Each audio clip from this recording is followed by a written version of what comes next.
A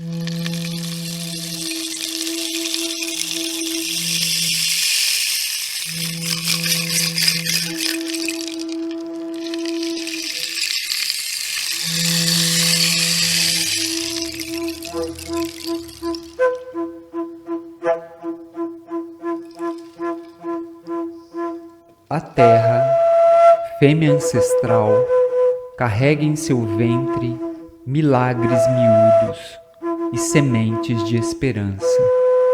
Sua pele é atravessada por ventos e marés, é ninho de formigas de fogo e aves noturnas.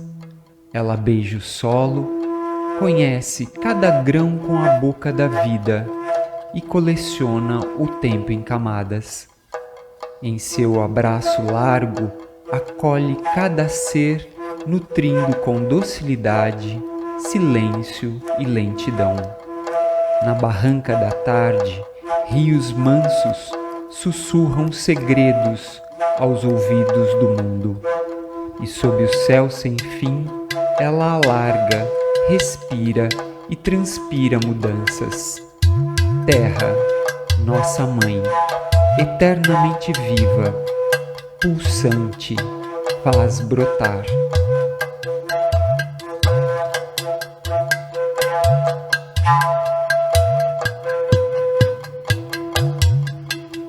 O que o indígena não diz essa terra me pertence, né? Eu pertenço a essa terra, né?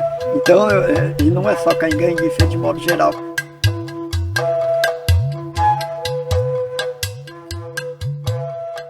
Levantamentos arqueológicos, né, do Robson Rodrigues, que ele encontrou restos de cerâmica e ele datou, ele disse que eles viviam ali pelo menos desde o século XV, 600 anos, século XIV, século XV, pelo material. E porque os caingangues eram grandes ceramistas, até hoje, né, tem a tradição ceramista deles.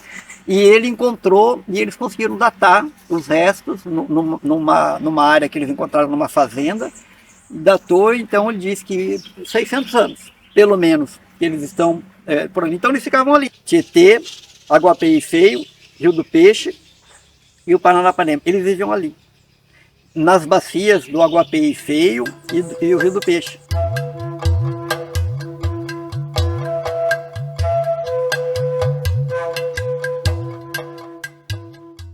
Monsenhor Claro era um religioso, se sensibilizou pela questão indígena. Aí ele acreditou que ele podia ter, catequizar os caingangues, ter o contato, porque os caingangues eram índios assim, refratários, indígenas refratários à presença dos brancos no seu território.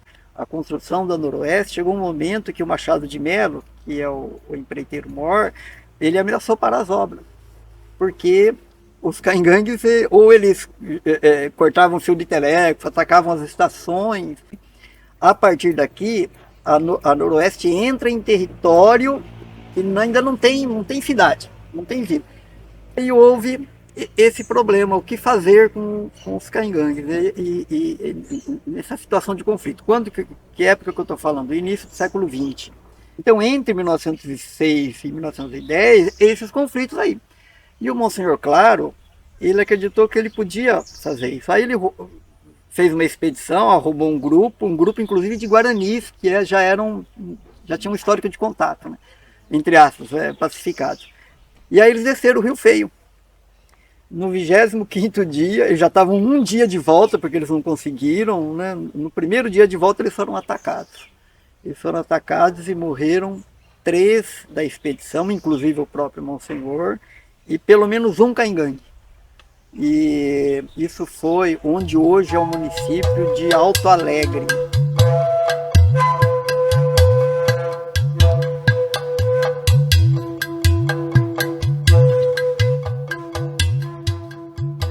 Quando houve a tentativa de entrar as pacificação, isso foi em 1912, foi onde hoje é Promissão, na beira do Ribeirão dos Patos, onde o Ribeirão dos Patos está desaguando no Tietê, na beira do Ribeirão dos Patos. Ali foi o acampamento.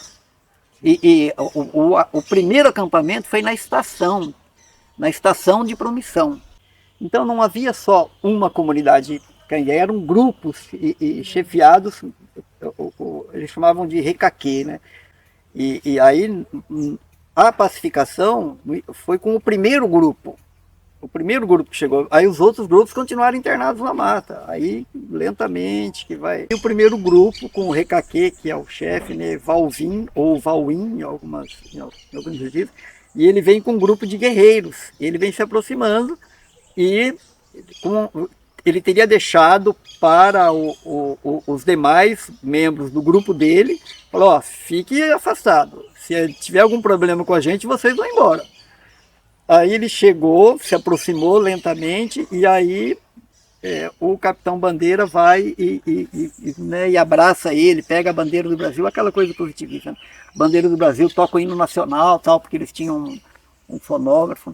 Agora, a outra versão é que foi a Vanuíri que fez isso. Quando ela percebeu a indecisão do chefe, ela vai lá e traz ele.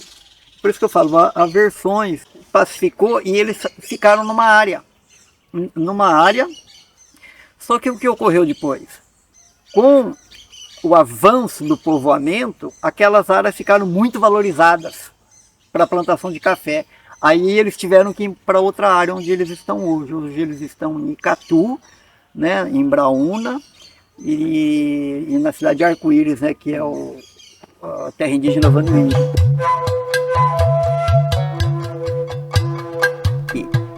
As crianças acabavam sendo, né, as mais, digamos assim, mais frágeis, então eles capturavam e tem uma história que ocorreu aqui na região, mais perto de Lençóis, eles capturaram uma criança e eles deram o nome dela de Eugênia.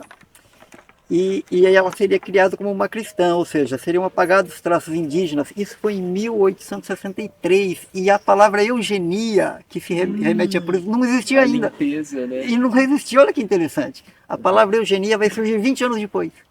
E aí eles, e quando você lê o relato, não tinha o acento circunflexo. Eugênia, a gente lê Eugênia, mas se escreve Eugenia. Sim. E eles deram o nome da menina de Eugênia. Sabe, é uma ironia da história, né? Antecipando em 20 anos a questão da pureza da raça. Você vai eliminar os traços indígenas. Será criado como uma cristã.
Porque todo espaço do estado de São Paulo é terra caminhante, né?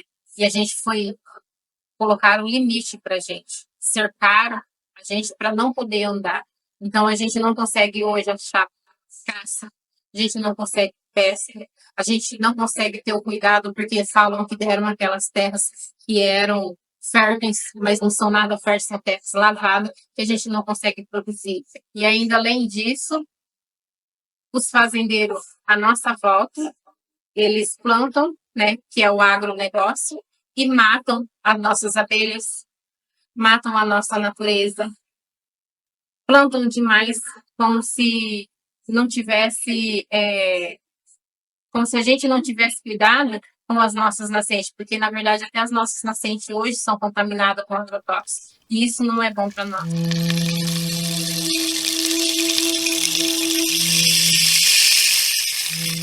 Então, do nosso alimento, eu posso falar para vocês que ele é passado de geração em geração, que é o milho roxo, né? Não só o milho roxo, mas tem outros alimentos, mas eu vou colocar específico o guerechechã, que é o milho roxo, né? Que ele foi passado de geração em geração, mas de mulheres, né? Então não foi feito por homem, foi feito por mulheres.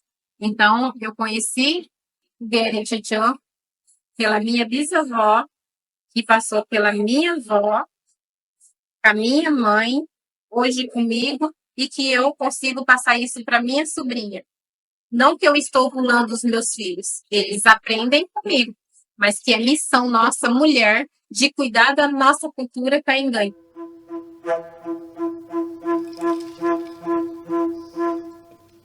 A criança caingangue, pelo menos eu como mãe de 2 jovens, um de 18 e outro de 14 anos, eu falo assim que vem desde a gestação, né? Então você começa a conversar com a sua criança desde a hora que você está gestando ela, lá a hora que você fica sabendo, olha, agora eu vou ser mãe, estou aqui, tá aqui dentro do meu ventre, né?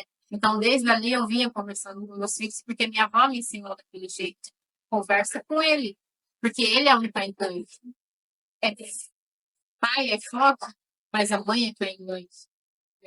Ele precisa, desde a hora que ele está ali dentro, até a hora que ele, né, chega a hora dele nascer, dele crescer, já está com 18, ele precisa saber que ele saiu, mas de uma barriga está engano, né?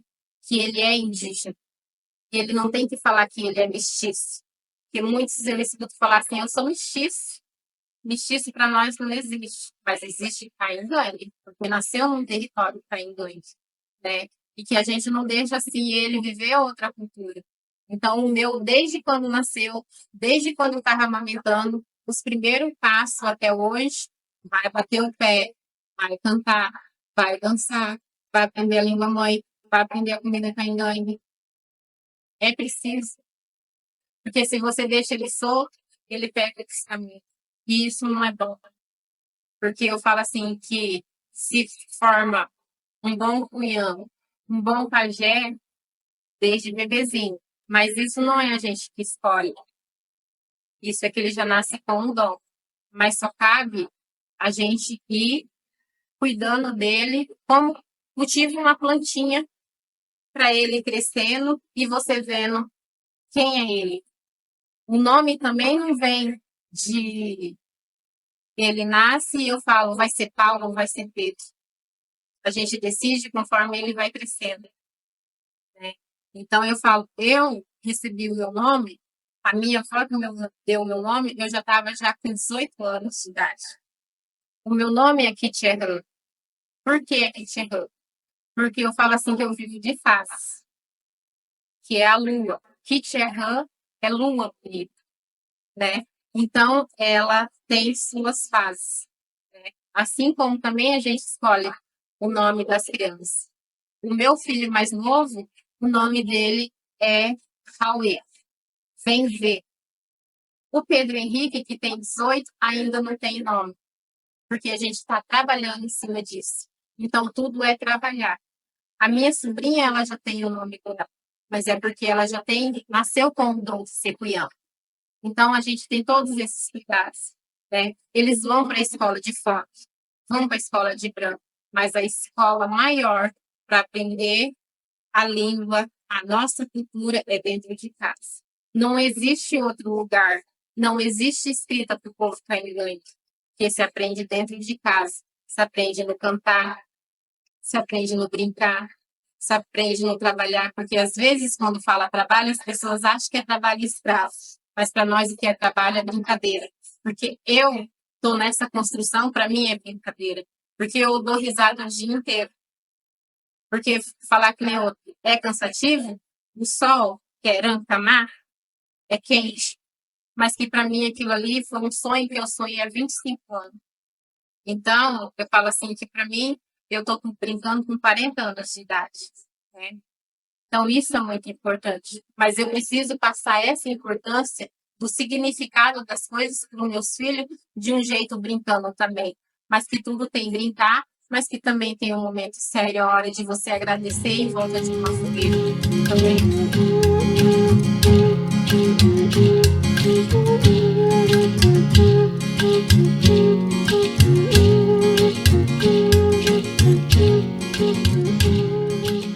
Nasceu no Japão, com um ano, veio no Brasil. E Japão é Niigata.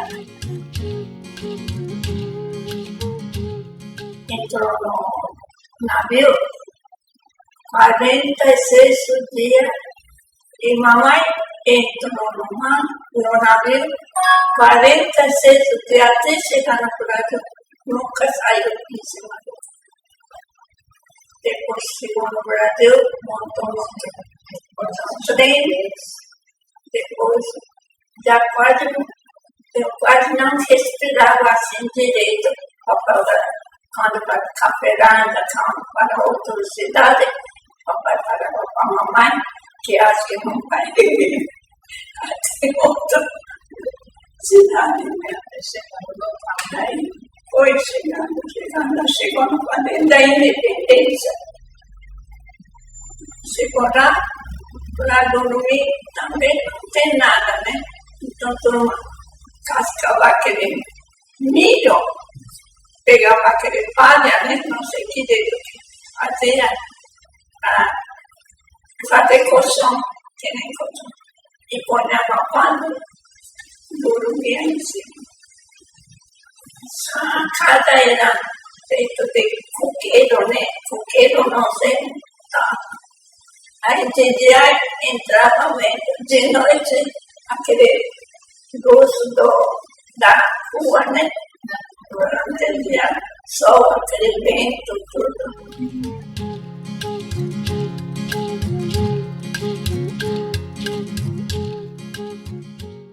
Três plantas café, 2, 3 anos não dá, só fica desse tamanho, né?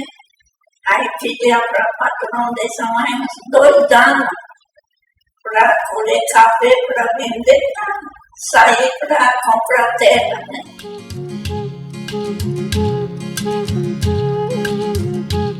Eles fizeram várias sementes de hortaliças, né? Mas plantava, ficava assim bonitinho, a galinha ciscava tudo, então não tem nada para cuidar, não tinha. Agora depois, foi do café, não limpa embaixo, não montou no meio assim, aí em cima desse aí, plantava mesmo tudo. Nada, o único que crescia é nada, outra coisa, faltava, morre tudo. E incorporaram mesmo assim, foi o arroz e feijão, né? Que eu acho que arroz, feijão, a mandioca, né? Que Mandioca, uma vez, tirava aquele sopletinho, né? E cozinhou só amargo. Perguntou na vizinha, não tem que tirar mais um, né? Aquele branquinho. Aí cozinhou, ficou gostoso. Era assim. E turma na volta da roça, todo mundo arrancava mandioca para ir embora, para comer. Papai não gostava de nada do vizinho, do outro não levou mais. Hoje eu também arrancar esse mandioca, amanhã fica sem comer um dia para trabalhar.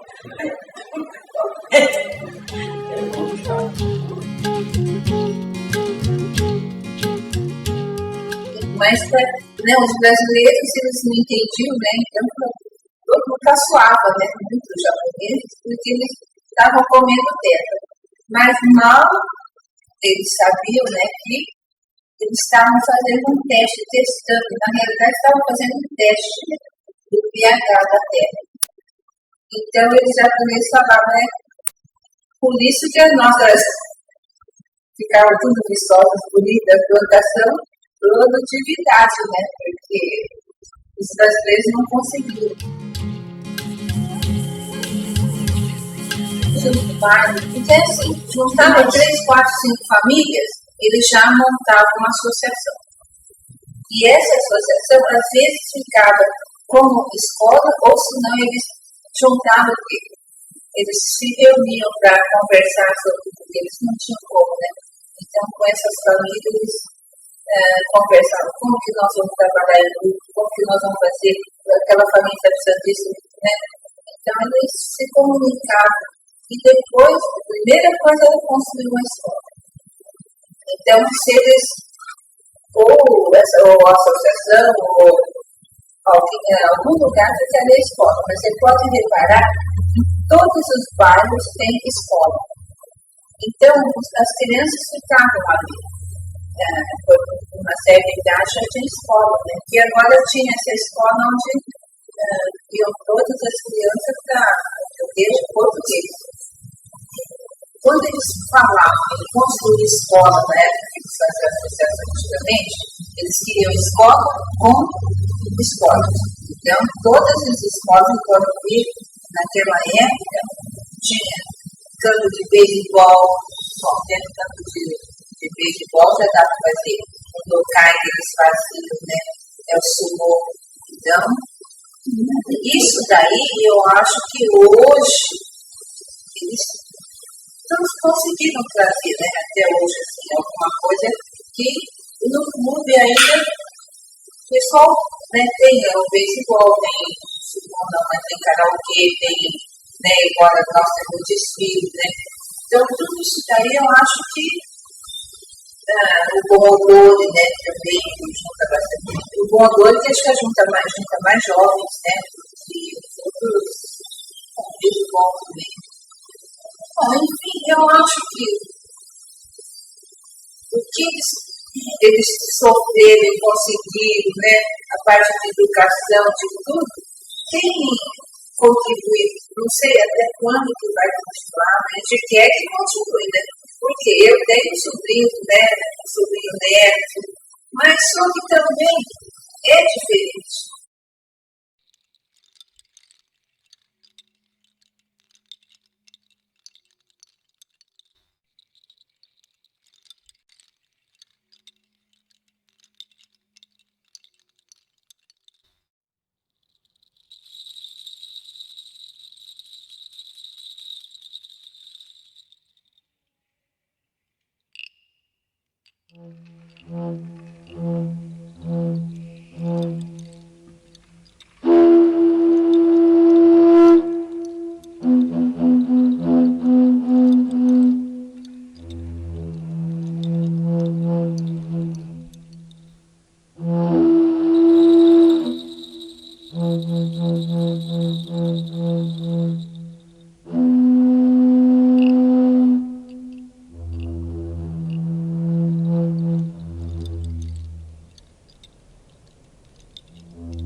chegava no Porto de Santos, os primeiros imigrantes japoneses, né? Aí entraram na fazenda para trabalhar na lavoura de café. Meu pai nasceu em 1921. Né? Eu nasci em 1946, né? Nesse sítio que eu estou morando agora. Então, nesse sítio nasceu meu pai, eu, meu filho, meus netos também. Então, o sítio já faz 105 anos. Quando os meus avós vieram aqui, então era tudo mata, virgem. Então, eles se mataram, queimaram, aí plantaram café, certo? Em tempo do meu pai, até no tempo meu, foi plantação de café. Aqui todos. Aqui mesmo era tudo café, certo? Condições era bem difícil, certo? Porque tem que desmatar para depois plantar. Hoje, tecnologia planta café, 3 anos, já 2 anos dá café. Antes, levava 5, 6 anos para começar a dar fruto. Né? Então, passou um momento bem difícil, né?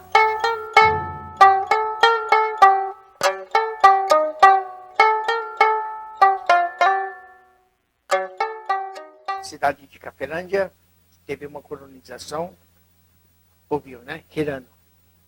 2 anos, 3 anos antes. Lá, por motivo de doença, então, bastante pessoas apareceram. Agora, Dr. Shuhei Uetsuka, quando procurava fazer colonização, então ele viu, local que índio concentra é local saudável. Então, ele fez colonização aqui em Província. O local que concentrava tinha cemitério de índio, né? Então, aqui, pelo ver, em 1938, foi cavado esse cemitério, certo? E mais um que eu admiro, a cultura. O que é a cultura?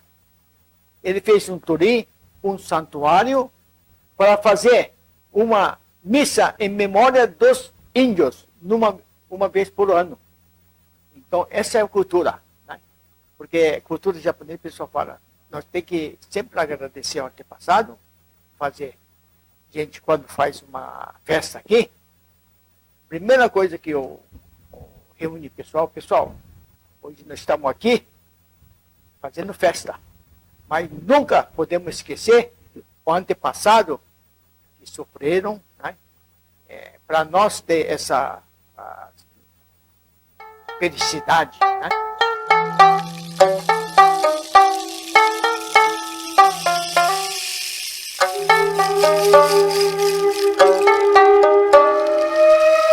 Cada território, existem diferentes grupos que habitam, né, que vivem, que mostram a sua história de vida, sua forma de viver, seu olhar para o mundo. E esses grupos têm olhares para o mesmo território muito diferentes. Estão marcados no território pelas alterações que o ser humano faz na paisagem, os objetos que ele constrói, e também nas narrativas, as histórias que são contadas sobre esse território. Muitos desses objetos a gente encontra como enterrados, né? Porque o tempo vai passando, são diferentes temporalidades que um território envolve, que a gente às vezes só consegue entender e descobrir esses encontros entre diferentes temporalidades a partir destes objetos, né, que muitas vezes estão enterrados ali. Então, por isso a Terra conversa com a gente, porque é a partir das camadas que a gente entende as temporalidades, é ali que a gente encontra essa produção humana que fala um pouco do estilo de vida e da forma como esses grupos olham o mundo, né? Principalmente aquelas sociedades ou aqueles grupos em que a escrita não era tão forte, mas sim a oralidade. E muitas coisas vão se transformando ao longo do tempo. Essas narrativas às vezes chegam muito diferentes para nós. Quando a gente começa a falar sobre terra e território, uma coisa que sempre aparece são os caminhos. E para diferentes grupos, caminhos são coisas diferentes também. Um elemento que sempre é citado quando a gente fala em caminhos é a ferrovia. Essas sim têm narrativas muito antagônicas, né? Para alguns, por exemplo, para os ex-trabalhadores da ferrovia, a ferrovia é um misto entre o lugar de trabalho, do sustento, mas também de exploração. Para algumas comunidades como a japonesa, como os Terena, né, a comunidade indígena Terena, que vieram para cá morar aqui na região, muitas vezes forçados, a ferrovia significou o transporte, a chegada até esse território. Para os Caingangue, por exemplo, a ferrovia significou o massacre, a exploração, né, as políticas de pacificação que foram feitas aqui na região. Para os Caingangue, então, caminhos não eram os trilhos do trem, né, mas eram o quê? As trilhas na mata, que hoje já não são mais encontrados, porque as aldeias Caingangue estão cercadas por quê nessa região? Pela cana-de-açúcar. Quando a gente conversa com os trabalhadores da cana, os caminhos são os carreadores, né? Que são aqueles caminhos dentro dos canaviais. Então, no mesmo território, a gente encontra narrativas favoráveis, desfavoráveis, e essas narrativas nos contam muito sobre esses encontros de grupos e tempos diferentes. Há um tempo atrás, a gente teve acesso a uma publicação lá do início da década de 80. E essa publicação tinha uma imagem que nos marcou muito. Era a imagem do Montículo Caingangue, que é um cemitério, né? Um lugar de sepultamento, um lugar de vivência. E em cima desse montículo tinha um tori. O que é um tori? É um portal japonês, um portal de acesso à ancestralidade, ao espaço sagrado. E nós ficamos muito curiosos para saber o que aquilo significava. E nós fomos conversar com a comunidade japonesa de Lins e o que eles nos contaram? Que aquele tori foi construído quando esses primeiros grupos japoneses chegaram à região, né? Eles vieram, assim como muitos imigrantes japoneses, né? Vieram para o Brasil para tentar uma vida melhor. E chegaram a uma região aqui, tiveram um surto de malária, se eu não me engano, em que muita gente morreu, eles mudaram para a região aqui de Lins. E chegaram e encontraram um Montículo Caingangue. E eles pensaram, se aqui os povos originários, né, os povos indígenas habitavam, então deve ser um lugar seguro. E ali eles construíram as suas casas. E construíram um tori em cima desse montículo, próximo a esse montículo. Por quê? Para mostrar que ali estavam os ancestrais desse território, dessa terra. Então, ali a gente percebeu um primeiro encontro lindo entre essa comunidade originária, né, os grupos indígenas que já estavam sendo expulsos da região pela chegada de novos habitantes, e os povos, a comunidade japonesa que estava chegando para tentar uma nova vida e com um respeito tremendo ao território, àquela terra, mostrando ali o seu respeito e homenageando os ancestrais desse território. Kishi Sakai nasceu no Japão em 1910, mas desde a sua infância ele já mostrava uma certa aptidão para conhecer outros grupos. Ele se preocupava com a questão da linguística, da nova língua japonesa com a antiga. Ele frequentava aldeias no interior do Japão para conhecer as formas de viver daqueles grupos. E na década de 1930, o Kishi Sakai veio como um de tantos imigrantes, né, tentar essa vida melhor aqui no Brasil. Ele se estabeleceu no estado de São Paulo e começou, junto com outros pesquisadores japoneses que estavam aqui, vieram todos como agricultores, né? Eles formaram um grupo e começaram a fazer pesquisas de diferentes áreas aqui no interior de São Paulo. O Kishi Sakai trabalhou na região sul do litoral de São Paulo, trabalhou também no Vale do Ribeira, né? E eles começaram a tentar entender um pouco, né, essas populações do passado, dos territórios onde eles estavam habitando agora. E nessas pesquisas eles foram formando o Kishi Sakai, mais especificamente com esse olhar para a arqueologia, começou a formar uma grande coleção de objetos, imagens, aquarelas que ele mesmo desenhava, fazia no seu diário de campo. Ele formou uma grande coleção, que a gente fala uma coleção arqueológica e etnográfica. Mas, na década de 1940, ele voltou para o Japão para tentar financiamento para essas pesquisas, ele e outros companheiros, né? Só que eclodiu a Segunda Guerra Mundial, então ele foi impossibilitado de retornar ao Brasil por quase 20 anos, Só lá no final da década de 60 que o Sakai consegue voltar com a sua família para o Brasil e recuperar sua coleção em que estava dispersa. E isso é interessante, porque essa coleção mostra para a gente, a dispersão dessa coleção mostra a rede que esses pesquisadores japoneses formaram no Brasil. Então, tinham partes da coleção em diferentes partes do Brasil, e ele consegue juntar essa coleção novamente, fazer uma exposição, né? E essa coleção acaba ficando no asilo onde ele faleceu. Sem saber o que fazer com essa coleção, né, eles entraram em contato com o Laboratório de Evolução Humana da Universidade de São Paulo, da USP, e essa coleção foi doada.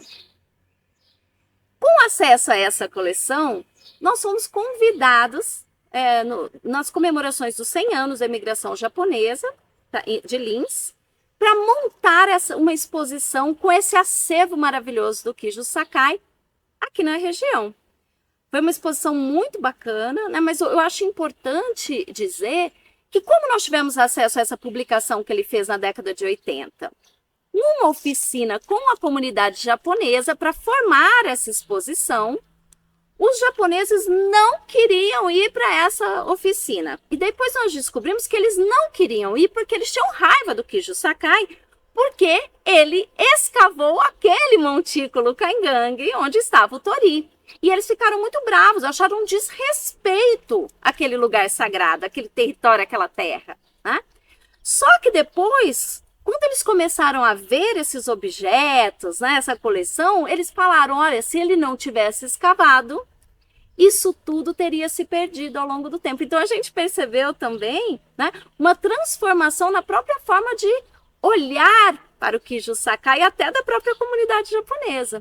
Isso foi muito legal. Então, nós temos essa coleção hoje, que essa coleção foi doada para o Museu de Linz, né? O museu foi construído para abrigar não só essa coleção, como também um acervo da comunidade japonesa, né? Para garantir essa continuidade, para garantir uma maior visibilidade dessas coleções.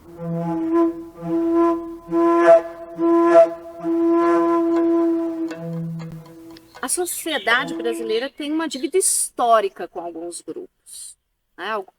A gente sabe, como eu disse, são vários grupos, né, vivenciando o mesmo território, e ao longo do tempo, esses grupos foram hierarquizados, né? Alguns foram considerados importantes, que a sua história tem que ser evidenciada, contada, porque era uma história importante, e outros grupos foram colocados em um outro patamar, como aqueles grupos que deveriam ser esquecidos, né, os grupos que não contribuíram muito, ou que contribuíram no passado e hoje não contribuem mais. Então, o que a gente acredita é que essa dívida histórica tem que ser sanada, né? Que nós precisamos trazer essas formas de vivenciar o mundo, de enxergar a vida com mais força no presente. Né? A arqueologia nos ajuda a contar histórias desses grupos que antes ficavam invisibilizados, né? Então, a nossa proposta, e não só nossa, mas a proposta hoje, quando a gente pensa em museologia, quando a gente pensa em criação de identidade, nas narrativas oficiais, é inserir esses grupos que muitas vezes foram marginalizados.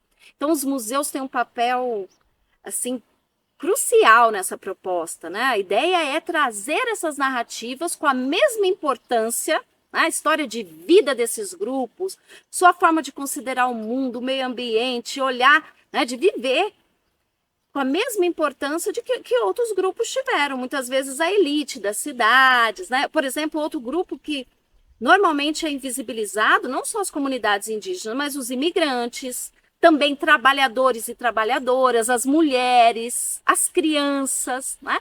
Normalmente os museus não demonstram, não trazem essas histórias. Então, para nós, tanto a educação como museu, né, a educação patrimonial, as escolas são muito importantes. Por isso que no âmbito da exposição Kijo Sakai, foi feita lá em 2008, né, nós tivemos a formação de professores. A gente acredita que projetos que valorizem a educação, né, para contar essas novas histórias, vai transformar essas novas gerações, né, que vão passar a valorizar esses outros olhares para o mundo, essas outras formas de viver. Então, a verdade é, nós temos que pensar a nossa identidade a partir de diferentes grupos e não com uma história oficial única que desvaloriza tantas vivências.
Música